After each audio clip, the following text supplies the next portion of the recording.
Hi అండి. ఈరోజు milk మేడ్‌తో అయితే పరమాన్నం చేస్తున్నానండి. మంచి టేస్టీగా ఉంటుంది. చిన్న గ్లాస్‌తో 2 గ్లాసులు బియ్యం తీసుకొని బాగా కడుక్కోవాలండి. బాగా కడిగిన తర్వాత ఇప్పుడైతే స్టవ్ మీద పెట్టుకొని 1/2 లీటర్ పాలైతే వేసుకున్నాను. తర్వాత ఒక గ్లాసు వాటర్ అయితే వేసుకున్నాను. సగ్గుబియ్యం 2 స్పూన్లు నానబెట్టుకొని వేసుకున్నానండి. ఇదంతా బాగా ఉడకాలండి. రైస్ బాగా ఉడికిన తర్వాత బెల్లం వేసుకోవాలి. 3 స్పూన్లు అయితే బెల్లం వేసుకున్నానండి పెద్ద స్పూన్ తోటి. తర్వాత మిల్క్ మేడ్ వేసుకుంటున్నాను. ఈ రైస్ అంతా బాగా ఉడికించుకోవాలండి. మంచి టేస్టీగా ఉంటది. ఒకసారి ట్రై చేయండి.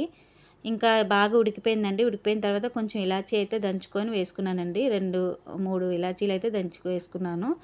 ఇప్పుడు ఉడికిపోయిన తర్వాత ఒక పక్కనే నెయ్యి వేసుకొని 3 స్పూన్లు ఇంకా ఇందులో కాజు, కిస్మిస్ వేసి బాగా వేపుకొని ఇందులో వేసుకున్నానండి. ఫైనల్‌గా మన స్వీట్ పరమాన్నం అయితే రెడీ అయిపోయింది. ఈ వీడియో మీకు నచ్చినట్లయితే లైక్, షేర్, సబ్స్క్రైబ్ చేయండి. అలానే నన్ను సపోర్ట్ చేస్తారని కోరుకుంటున్నాను.